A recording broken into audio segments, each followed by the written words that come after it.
Saudações vascaínas, é hoje, ó, estreia do Luxemburgo. Nesse vídeo aqui eu vou falar para vocês do time, que é o que a gente já esperava, o retrospecto, onde que vai ser transmitido e também uma comparação desse time com o time de 2019, que o Lucha usa mais ou menos a mesma base, né, a mesma formação. Eu vou comparar ali jogador a jogador. E também vou mostrar a tabela, fiz umas simulações aí para ver até onde a gente pode chegar. Então, antes de começar o vídeo, lembrar você de deixar o like, se inscrever e compartilhar o vídeo aí com o pessoal. Então, vamos começar, ó. A escalação,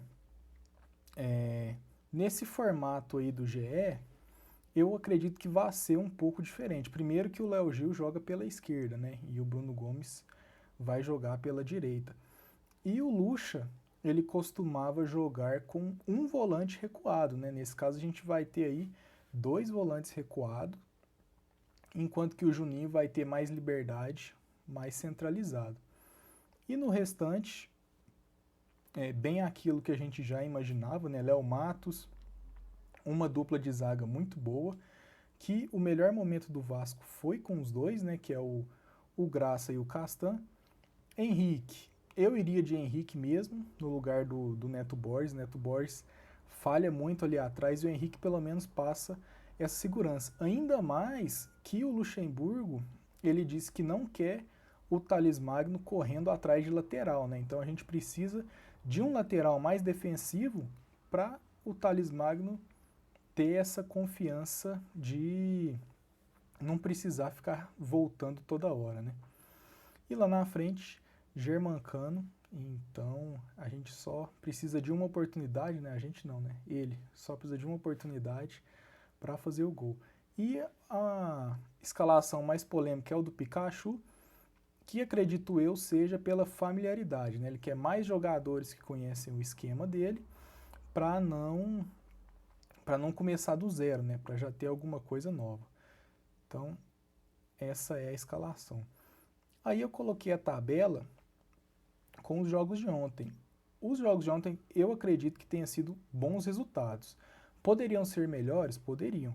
Mas você vê aí que o Vasco com um empate, a gente já consegue sair dessa zona, apesar de eu estar bem confiante aí para a vitória. Então, ó, a gente vê aí o Goiás se aproximou bastante. O Vasco ganhando passa até o Fortaleza, né? E com o empate a gente consegue passar o Bahia. Então, ó, os jogos de ontem foram esses. O Botafogo, ele perdeu para o Atlético Paranaense. Então, o Botafogo se afundou, já demitiu o técnico, parece que vai ser o Valentim. Então, a situação do Botafogo está bem crítica. Aparentemente, teremos Botafogo e Cruzeiro na Série B ano que vem. Resultado do Grêmio bom para a gente, porque a gente vencendo, nós passamos o Bahia. Olha lá, ó. Bahia está com 28 pontos, então a gente empatando, a gente já consegue passar o Bahia graças à vitória do Grêmio de ontem. Resultado muito bom.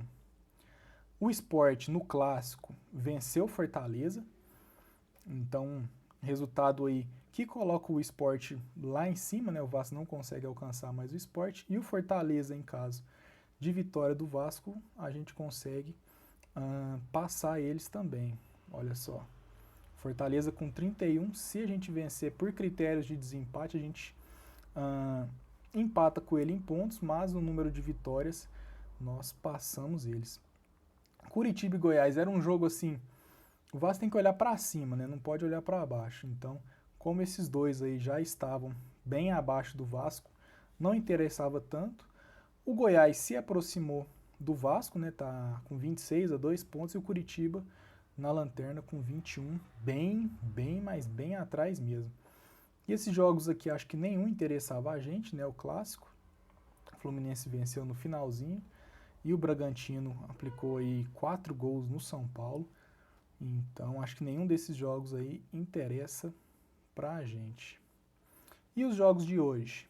Ceará pega o Inter, e o nosso jogo às 21 horas, Atlético Goianiense e Vasco, que eu acredito aí na vitória, mas mesmo assim Deixa eu só falar desse jogo aqui.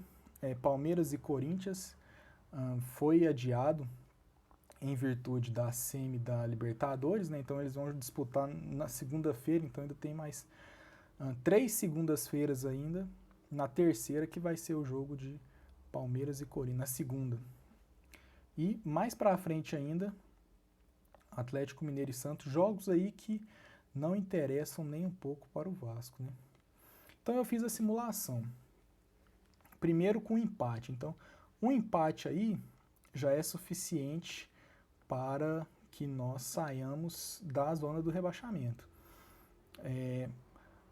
Muita gente confiante com o retorno do Luxemburgo, mas mesmo assim é bom a gente pensar nesse cenário aí de Vasco só conseguir o empate. Derrota eu nem fiz, que a gente fica na mesma 17º, empatado em pontos com o Bahia. E também fiz aí o cenário,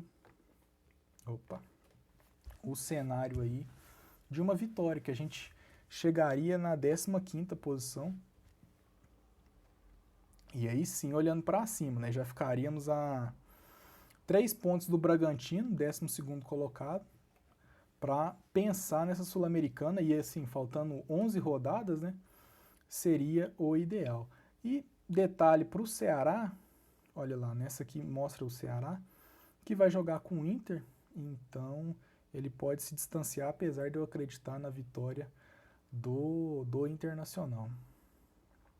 Então tá aí a tabela com a vitória do Vasco. E aqui eu fiz a comparação do time. O time base do Luxemburgo de 2019, então ainda tinha o Fernando Miguel. Coloquei o Pikachu na lateral esquerda, jogava muito o Cáceres, mas o Pikachu era o titular. O Pikachu jogava avançado só quando o Rossi estava fora por alguma questão física ou cartão amarelo. A dupla de zaga titular foi o Henriques, terminou, né? O Henriques e o Castan, apesar de ter vários jogos com o Erley e com o Graça jogando. E o Henrique foi titular também, terminou como titular nessa temporada. Volante aí, a gente tinha o Richard, que era o primeiro volante, então essa foi a grande diferença, né? A gente tinha um primeiro volante bem fixo, com o Raul tendo mais liberdade. Enquanto que hoje eu imagino que tanto o Léo Gil quanto o Bruno Gomes vão ser mais recuados para dar mais liberdade para o Juninho e para o Thales Magno. Mas seguindo, o Guarim era a estrela do time, né? Jogou poucos jogos, mas mesmo assim foi a estrela do time. E lá na frente o trio Rossi, Marrone e Ribamar. Hoje nenhum dos três mais estão no clube.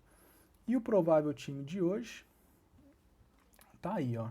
Fernando Miguel, Léo Matos, Graça, Castan, Henrique, Bruno Gomes e Léo Gil, Juninho, Pikachu, Thales e Cano. Então, ó, comecei a comparação aí, o goleiro se manteve e o Léo Matos aí ganhou disparado do Pikachu.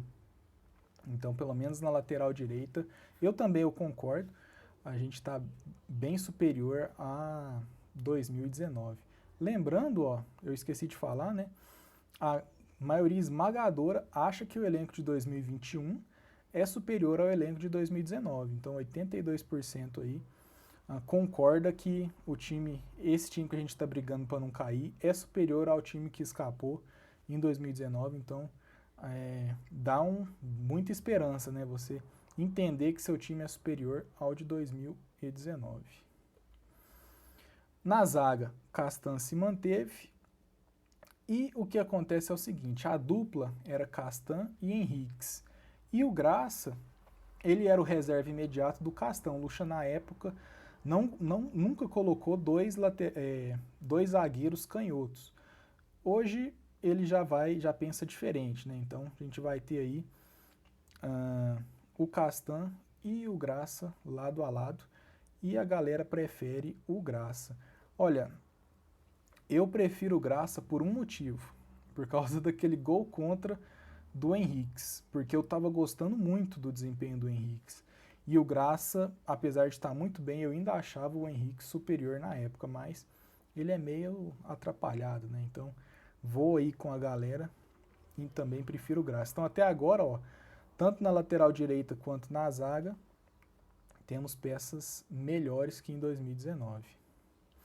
Lateral esquerda, Henrique se manteve. E aqui, ó, uma votação bem... Eu achei que seria mais acirrada, né? Entre Richard e Bruno Gomes. E o Bruno Gomes venceu aí disparado. Eu achei que seria acirrado, por quê? Porque a temporada 2020 do Bruno Gomes não foi boa. Não, o ano passado do Bruno Gomes não foi bom. Muita expulsão, muitos erros, né? Então, eu achei que seria mais acirrado.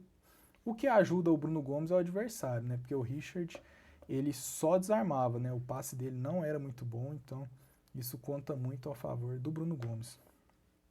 E aí, na divisão dos volantes, quando essa enquete foi encerrada, o Raul não tinha feito o gol de ontem. Então, acredito que se eu tivesse feito essa enquete depois do gol do Raul, a porcentagem dele seria muito maior, e eu concordo. Léo Gil começou bem, já participou de 2 gols, se eu não me engano, né? Deu 2 assistências aí pro Cano, uma meio sem querer, naquele chute que o Cano aproveita, domina a bola no meio do chute contra o Fluminense, mas mesmo assim vem participando de gols, mas eu concordo que o Raul apresentou muito mais pelo Vasco do que o Léo Gil, mas o Léo Gil tem tempo ainda de mudar essa estatística. Eu acho que ele tem potencial para ser melhor que o Raul. Volante, cara, Juninho é muito bom. Tá aí brigando pela vaga com o Andrei e com o Marcos Júnior. Andrei muito mal nessa temporada também. Começou bem demais, um dos destaques no Campeonato Carioca, mas não conseguiu repetir as atuações no Brasileiro, né? E o Juninho tá com essa vaga, mas contra o Guarim, né, é bem difícil. Eu até acredito que esses 15% aí que votaram no Juninho é uma galera bem afetiva aí com a base, enquanto que o restante do pessoal aí, 85%, divide, tem a mesma opinião que a minha, né? Que o Guarim é muito superior ao Juninho e dificilmente o Juninho vai ter uma carreira como foi a do Guarim. Então, eu concordo aí que, até mesmo pelas atuações, o Guarim é superior ao Juninho, pelo que apresentou no Vasco em 2019, comparando com os jogos do Juninho, que são poucos, no ano passado. Na direita, ó, aparece o Pikachu de novo, só que agora seria o Pikachu ponta, né? Antes o Pikachu apareceu como lateral, e agora o Pikachu ponta foi massacrado aí pelo Rossi. Desculpa. O que eu acredito que pesa muito a favor do Rossi foram as boas atuações. Porém, em finalização, eu acredito que o Pikachu é bem superior ao Rossi, porque o Rossi ele errava ali gols que eu não acreditava. Mas ainda assim, na minha percepção, um pouquinho mais acirrado, né, não com essa discrepância, o Rossi acrescenta mais do que o Pikachu. Mas o Pikachu já apresentou, já teve atuações muito superiores à do Rossi. Então o Pikachu, por 3 temporadas aí, ele foi um dos destaques do Vasco. Então, hoje, pelo momento do Pikachu, com certeza o Rossi, apesar do Rossi ser banco, no Bahia, a galera fica presa nas atuações dele de 2019 pelo Vasco, né? Mas hoje, o momento do Rossi com o do Pikachu são semelhantes, e eu ficaria aí com o Rossi pela temporada 19 contra a temporada 2020 do Pikachu, que é o que a gente vê, né? Quando a gente analisa o Rossi, a gente não analisa os jogos do Rossi esse ano pelo Bahia, né? A gente pensa lá no 2019. Na ponta esquerda, essa votação, toda hora que eu olhava, um estava na frente. O Marrone chegou a ficar com 53, mas aí no finalzinho o Thales Magno deu uma disparada aí. Mas é uma briga boa, uma briga boa. Eu também fico com o Thales Magno, na esperança do Luxemburgo conseguir tirar 100% do que ele pode fazer. Então, mas, olha, não tenho muita certeza que o Thales é melhor que o Marrone não, viu? Sinceramente, não tenho toda essa confiança não em votar no Thales Magno, mas no para ou ímpar aí eu ficaria com o Thales Magno também. E por último, gente, ó, esses 7% que votou no Ribamar, eles estão de sacanagem, né? Eu acho que a grande diferença de qualidade entre o elenco de 2019 e o elenco de 2021 se explica aí, ó. O Ribamar errou toneladas de gols, toneladas, enquanto o Cano, nas poucas oportunidades que tem, ele guarda muito mais da metade, né? Um atacante, geralmente, se o atacante é bom, ele guarda um e erra outra. O Cano, ele costuma acertar muito mais do que errar, então, para mim tinha que ser 100%, né? Mas a galera teve alguns aí que foram pela zoeira. Eu não consigo pensar em uma pessoa que consegue preferir o Ribamar, então vamos levar isso aí pela zoeira. Transmissão Sport TV, hoje às 21 horas, narração do Gustavo Villani, comentários de Ana Thaís Matos e Paulo Nunes. E também, quem quiser acompanhar pelo GE, vai estar à disposição, beleza? Galera, é isso. Só para finalizar, eu separei uma postagem aí com o histórico das estatísticas. Esse Twitter é bem bacana, ele vai lá no SofaScore e pega os confrontos. Ó. Desde 2011, tiveram 7 jogos. Então foram 4 campeonatos, né? Brasileiro, que o Vasco e o Atlético Goianiense jogaram juntos. E o aproveitamento do Vasco nesses 7 jogos foi de 76,19. Disso foram 5 vitórias, 1 empate e 1 derrota. Uma média de 1 gol marcado por jogo e 0,42 gols sofridos pelo Vasco. Então, pelo menos na questão do retrospecto, o Vasco é bem superior. Beleza, galera? Então acho que eu consegui passar por todos os aspectos que envolvem esse jogo. E eu quero saber a opinião de vocês naquela comparação entre os jogadores, quanto vocês acham que vai ser o placar. Deixa aí nos comentários, junto com o like. Se você é novo aqui, não deixa de se inscrever, beleza? Muito obrigado, gente, e até o próximo vídeo. Valeu!